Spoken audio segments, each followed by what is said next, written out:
I didn't scream when I found out. I couldn't. Something inside me went quiet instead. I sat there, holding a truth that didn't belong to me, realizing my marriage had been emptied while I was still living in it. Someone I trusted more than my own instincts had been carefully undoing my life. Not in anger, not in chaos, slowly, on purpose.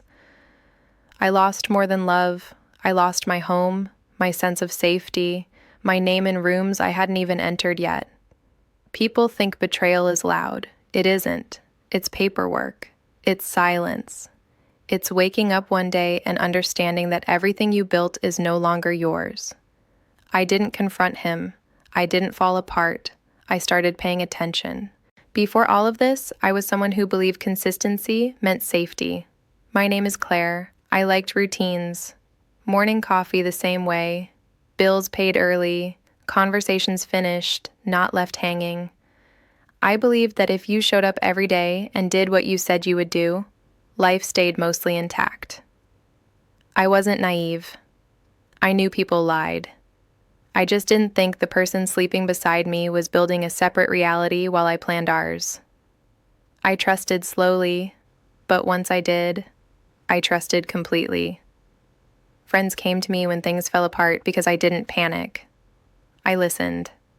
I remembered details. I kept secrets. In my marriage, I was the steady one. The one who handled logistics so we could have peace. The one who thought love looked like shared calendars and quiet evenings that didn't need explaining. We had a rhythm that felt earned, joint decisions, long-term plans, conversations about the future that sounded practical, not romantic. That was my version of happiness. Nothing dramatic, nothing fragile. I thought we were a team. I trusted not just him, but the life around us, our friends, our routines, the systems we built together. I believed proximity meant honesty, that if someone was close enough to see your bad days, they couldn't possibly be hiding something fundamental. That belief shaped everything. The first cracks didn't look like cracks. They looked like stress, distraction, a mind somewhere else. I told myself that adulthood did that to people. That pressure made them quieter, less present. I filled in the silence with excuses because that felt kinder than suspicion. There were small moments, comments that didn't quite align. Documents he said were handled that I never saw. Accounts I stopped asking about because I didn't want to sound controlling. He'd answer quickly, confidently, and move on. I let him. I ignored the way my questions started feeling like interruptions. I ignored the subtle shift in how decisions were made. Less discussion, more statements. Things already taken care of. I told myself this was partnership evolving. That trust meant not needing to verify every detail. I didn't realize verification had quietly been removed from my life. I was still me during all of this. Still dependable, still careful, still believing that stability came from mutual respect. I didn't change my behavior because I didn't think there was anything to react to. That's the part that hurts now. I was consistent while everything else was being adjusted around me. The first real warning wasn't emotional, it was practical. Something didn't add up, not in a dramatic way, just enough to make my stomach tighten. A number that didn't match a memory, a form reference that I had never seen. I told myself it was nothing, that I was tired, that I'd forgotten. I didn't confront him. I checked quietly. That was new for me. The checking, the hesitation, the sense that I needed to understand something before I spoke. I remember feeling strange about it, like I was stepping outside my own character. The more I looked, the more careful everything seemed. Not hidden, organized, intentional, as if it had been designed to look normal from a distance, but impenetrable up close. I still didn't think the word betrayal. I thought misunderstanding. I thought administrative mess. I thought I'd find a reasonable explanation and feel embarrassed for doubting. I didn't. The first clear reveal came without drama. No argument, no confession, just a fact that refused to soften no matter how many times I read it. Something done without me, signed without me. Final in a way that didn't ask for agreement. I remember sitting very still, reading the same line over and over, waiting for my brain to reject it, waiting for the part of me that trusted him to step in and say this couldn't be what it looked like. Nothing came. I realized in that moment that my role in my own marriage had been changed without my consent, that decisions had been made assuming my silence, that my absence from the process wasn't accidental. It felt less like being stabbed and more like discovering you've been living in a room where the walls were slowly moved inward, so gradually you didn't notice until you couldn't stretch your arms anymore. I didn't cry right away. I felt cold, alert, as if my body understood something my heart hadn't caught up to yet. I checked again. I verified. I made sure I wasn't wrong. I wasn't. That was when I understood the betrayal wasn't emotional first. It was structural. It was built into systems, into documents, into plans that assumed I would adapt after the fact. The person I trusted most hadn't acted impulsively. He'd acted carefully, over time, with foresight, with the confidence that I wouldn't look too closely until it was too late. I thought about all the moments I'd chosen trust over curiosity, all the times I'd told myself that love didn't require proof, that asking too many questions meant insecurity. I felt foolish, but not small, just misled. The shock didn't come from what I lost. It came from realizing how long I'd been excluded from decisions about my own life, how calmly it had been done, how unnecessary my consent had become. I remember standing up, suddenly unsteady, as the full weight of it settled in. The marriage I thought I was protecting had already been dismantled, quietly, legally, completely. And the worst part wasn't the betrayal itself. It was the certainty that this wasn't a mistake. It was a plan. After that day, time stopped behaving normally. Mornings came, but they felt optional. Nights stretched too long. I moved through my own house like a guest who'd overstayed. Everything looked the same, but nothing belonged to me in the way it used to. I didn't tell anyone at first. I didn't know how. Saying it out loud would have made it real, and I was still trying to understand how something so deliberate could exist beside ordinary dinners and shared jokes. I kept functioning because that's what I knew how to do. I went to work, I answered emails, I nodded when spoken to. Inside, I was cataloging damage. The first fallout wasn't emotional, it was financial. I noticed limits, not dramatic ones, just enough friction to slow me down. Accounts that required extra verification. Access that suddenly felt conditional. I told myself there must be a technical reason. I called. I asked carefully. I was polite. That's when I learned my role had already been redefined on paper. I wasn't excluded completely. That would have been obvious. I was reduced, permissions adjusted, authority narrowed. Everything done in a way that looked reasonable to an outsider. Efficient even. That was the first twist. I realized he hadn't taken everything. He'd taken control. The shock sat low in my chest. Not panic, not anger. A dull, expanding understanding that this wasn't a moment, it was a process. One I hadn't been invited into. I started questioning myself. How had I missed this? How long had it been happening? I replayed conversations, searching for moments where I could have interrupted the outcome if I'd paid more attention. The guilt came fast. I blamed my trust, my calm, my refusal to see threat where there was familiarity. At night, I lay awake and wondered if being steady had made me predictable. Easy. The second twist came when I looked at timing. Dates lined up in a way that made my stomach drop. Changes had been made during periods when I was distracted, when I was dealing with work stress, family obligations, times when I'd said, "Handle it, I trust you." He had. I realized my trust hadn't just been assumed. It had been used.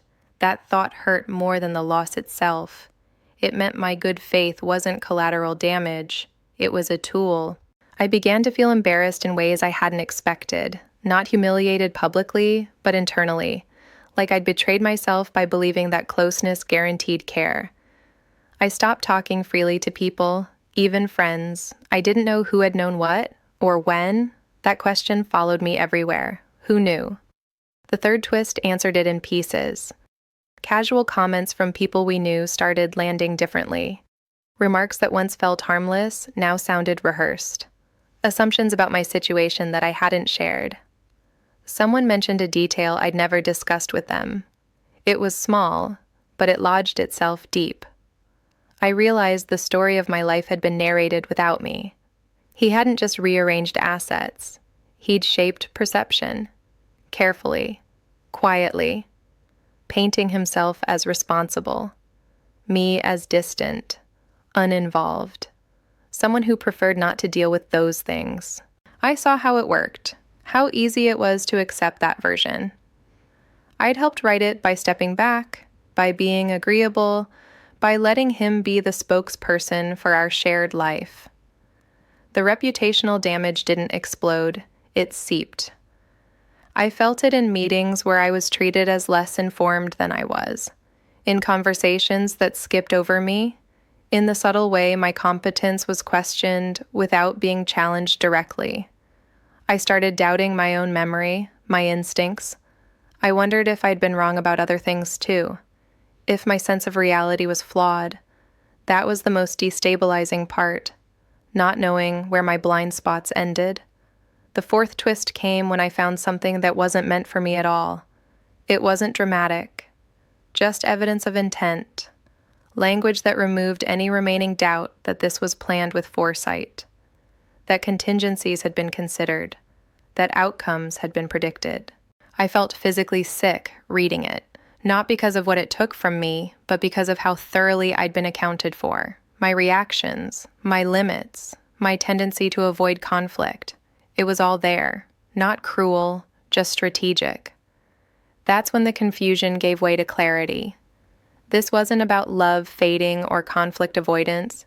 It was about advantage. I stopped asking myself why he'd done it. I started asking how far it went. Every answer led to another layer, another adjustment I hadn't agreed to, another assumption that I would adapt quietly. The realization came slowly, but it was absolute. The marriage I thought I was in had ended long before I knew it was at risk. I grieved in fragments, not sobbing, not collapsing. Just moments where the weight became unbearable and then receded again. I grieved the version of myself who believed shared history protected you, who thought being reasonable guaranteed reciprocity. I felt anger, but it was distant. What I felt most was resolve forming beneath the damage, not revenge, not yet, just the need to understand the full shape of what had been done to me. The deeper I looked, the clearer it became that the betrayal wasn't a single act. It was a series of choices. Each one easier than the last because I hadn't challenged the first. The final realization of that period came quietly. I understood that my silence had been expected, that my shock was temporary, not disruptive, that he believed I would absorb the loss and rebuild quietly, grateful for whatever remained. That was when the emotional weight finally hit all at once. Not tears, not shouting, just the crushing understanding that the person who knew me best had calculated my compliance, and that nothing about this was accidental. I didn't confront him. That decision came easily, which surprised me. Anger would have made noise. Noise would have warned him. I wasn't ready to be seen yet. Instead, I watched. I listened more than I spoke. I asked neutral questions. I let him explain things I already knew the answers to. I paid attention to what he assumed I didn't understand. It was unsettling how relaxed he was, how certain, as if the outcome had already been settled and I was just catching up emotionally. My restraint wasn't noble, it was protective. I needed time to separate what I felt from what I could prove. At night, I argued with myself. Part of me wanted to expose everything immediately, to force acknowledgement, to reclaim my voice publicly. Another part knew that truth, when rushed, could be dismissed as emotion. I'd already been framed as someone distant, uninvolved. I couldn't afford to confirm that narrative by acting impulsively, so I slowed myself down. I started documenting, quietly, methodically, not obsessively, just enough to establish patterns. I learned how much information already existed without me needing to create anything new. Records, timelines, emails that spoke plainly when read together. Nothing illegal, nothing hidden, just facts arranged in the right order. That was the first time I felt something shift inside me, not satisfaction, clarity. I began to see the shape of what had been done, and more importantly, the shape of what could be undone. Not reversed, nothing would give me back the version of my life I'd lost, but corrected. Rebalanced. Still, I hesitated. There were moments when I questioned my own intentions. Was this about justice, or was I just trying to hurt him the way I'd been hurt? I didn't want to become reckless in pursuit of fairness. I didn't want my anger to rewrite who I was. That conflict stayed with me. It kept me measured. I reminded myself often that I wasn't trying to punish him. I was trying to tell the truth, the full one. The one that included my silence not as ignorance, but as patience. While he moved confidently through the world we shared, I learned how much leverage came from understanding systems instead of people. Contracts, processes, accountability, the things he'd used to sideline me could also be used to restore balance, if handled correctly. I consulted quietly, not dramatically, not with accusations. I asked questions the way someone curious would, neutral tone, hypotheticals. I didn't share feelings, I shared facts. That distinction mattered. Each conversation confirmed what I'd already begun to accept. Nothing he'd done was untouchable. It was just unchallenged. There's a difference. The more I learned, the calmer I became. That surprised me too. I'd expected fear or bitterness. Instead, I felt focused, almost detached, as if the emotional damage had burned itself out early, leaving behind something colder and more durable. Still, there were nights when doubt crept back in. I wondered if I was exaggerating the harm, if I should just walk away quietly and rebuild somewhere else. I asked myself if truth was worth the fallout it would bring, not just for him, but for me, because exposure isn't clean, it splashes. I knew that once I moved forward, there would be no version of events where I stayed invisible. My name would be attached to decisions again, opinions, judgments. I would be seen not as calm and agreeable, but as someone who pushed back. That scared me more than I expected. I had spent years being trusted because I was easy to work with, reliable, non-confrontational. This path would cost me that image. I had to decide if I was willing to trade comfort for accuracy. That decision took time. What finally resolved it wasn't rage, it was recognition. I realized that staying silent wouldn't protect me. It would confirm everything he'd assumed, that I would absorb the loss and adjust, that I would choose peace over truth, even when peace was built on a mission. I couldn't live inside that version of myself, so I planned carefully. Not revenge in the dramatic sense. No schemes, no traps, just sequence, timing, letting facts surface in environments where they couldn't be dismissed, allowing processes to do what they were designed to do once all relevant information was present. I didn't lie. I didn't exaggerate. I didn't threaten. I waited. That waiting was the hardest part. There were days when I wanted to rush ahead just to feel movement, to feel like something was happening. But impatience would have weakened my position. I reminded myself that patience had already been used against me once. This time, it would work for me. I watched him continue as if nothing had changed, confident, unbothered, making plans that assumed stability. The contrast between his certainty and my silence felt surreal. He mistook my calm for acceptance. That miscalculation became his final blind spot. When I finally began to speak, I didn't raise my voice. I didn't accuse. I presented information where it belonged, in the right order, to the right people, through the right channels. I chose truth over anger every time, not because anger wasn't justified, but because truth lasts longer. Anger fades, Records don't. I knew that once the process started, I wouldn't be able to control how fast it moved. That was intentional. I didn't want power over the outcome. I wanted fairness. And fairness, once introduced, has a way of rearranging everything.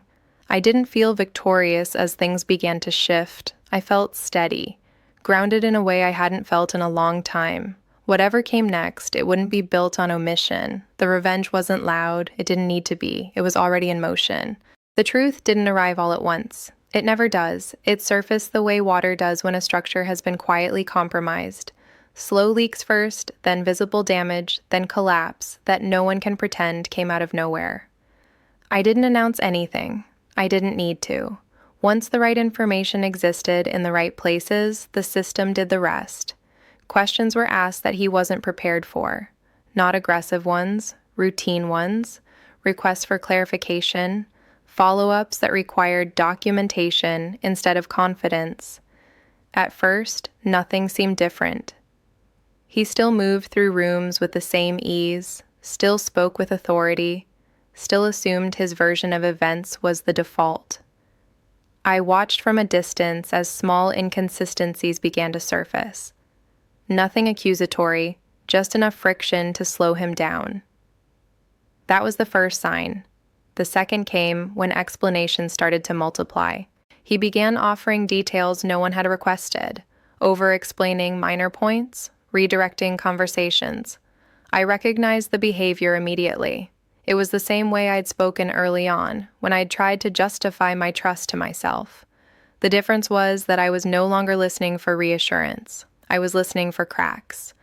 They appeared quietly, a document that didn't align with a statement he'd made months earlier, a timeline that required revision, a decision he claimed was mutual that couldn't be corroborated. Each inconsistency alone meant nothing. Together they formed a pattern that didn't rely on my interpretation. Others started noticing, not in dramatic ways, just subtle shifts.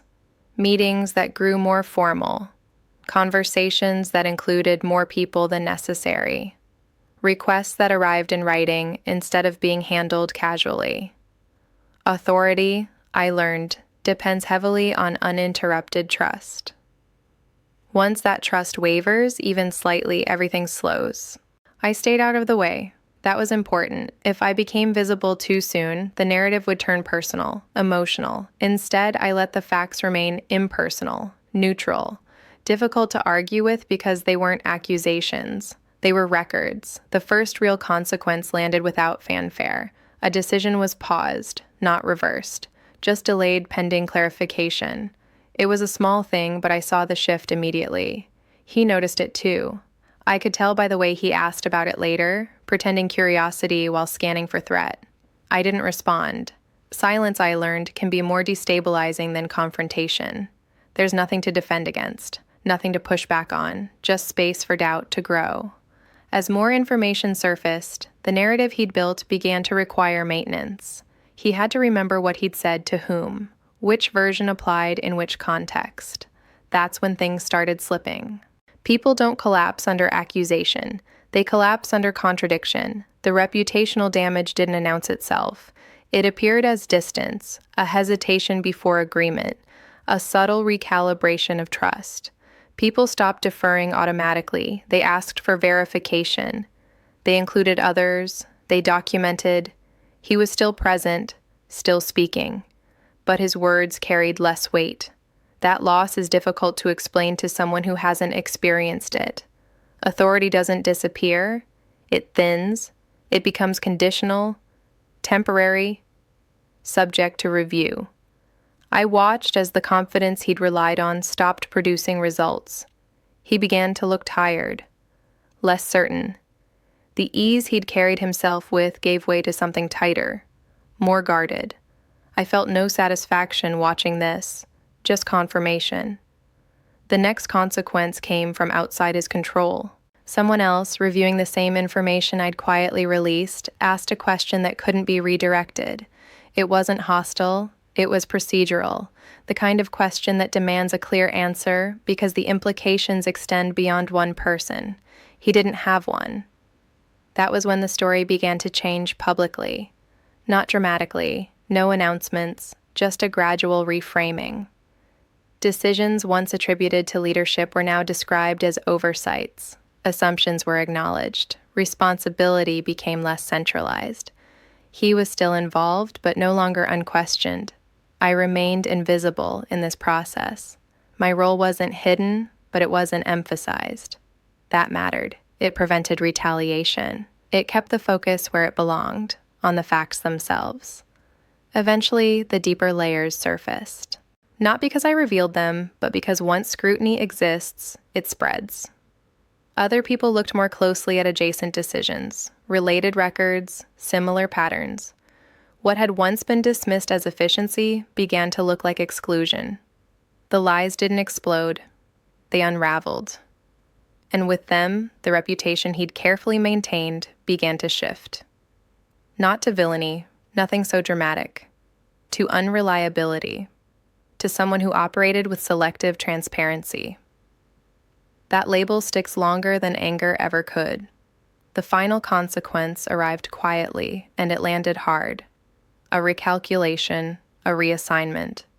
A restructuring that corrected for what had been revealed without naming it explicitly. He lost access. Not everything. Just enough to matter. Just enough to confirm that trust had been reassessed. By then, the damage was irreversible. I didn't confront him afterward. There was nothing left to say. The truth had spoken in places where emotion never could. Any attempt at defense would have required admitting too much. The life he'd rearranged without me had been adjusted again, this time without his input. I felt no triumph, no rush, just a deep, steady sense of finality. The consequences hadn't been delivered by me. They'd arrived naturally once the truth was allowed to exist. By the time the full truth surfaced, there was nothing left to reveal. It had already assembled itself in other people's minds, piece by piece, without my narration. That was the quiet power of it. No single moment carried the weight. The accumulation did. What had once been framed as efficiency was now understood as exclusion. What had been described as leadership was seen as control. The story he'd relied on, carefully edited, confidently delivered, no longer held up under simple review. Not because anyone attacked it, but because it couldn't survive daylight. I watched from a distance as doors stopped opening for him the way they used to. Not slammed shut, just no longer automatic. Invitations slowed. Decisions were rerouted. He was still present, but no longer central. That shift changed everything. The final exposure didn't come from me. That was the part that stayed with me the longest. It came from the records themselves. Once the broader picture was visible, the intent was undeniable. Patterns don't argue, they just exist. When the reassessments became official, the language was careful, neutral, corrective. No blame assigned publicly, no names dragged through mud. But the implications were unmistakable. Authority was removed, access revoked, control redistributed, irreversible. He tried briefly to speak to me then, not with anger, with confusion, as if he couldn't understand how the world had shifted without a confrontation, without a scene, as if he believed there must have been a moment where I decided to ruin him. There wasn't. I told him nothing. Not because I lacked words, but because the truth no longer required my voice. Anything I said would have softened the reality by turning it into a conversation. This wasn't a conversation, it was a conclusion. The personal consequences followed the professional ones, quietly and without ceremony. Relationships recalibrated. People asked fewer questions, then stopped asking altogether. The version of him that had once felt dependable became difficult to place. Trust, once fractured, doesn't collapse, it migrates elsewhere. I felt the weight of that more than I expected. Not relief, not vindication, a kind of grief I hadn't anticipated. Not for him, but for the years I'd believed proximity guaranteed protection. That lesson stayed with me. As for me, my life didn't snap back into place. Justice isn't restoration, it's alignment.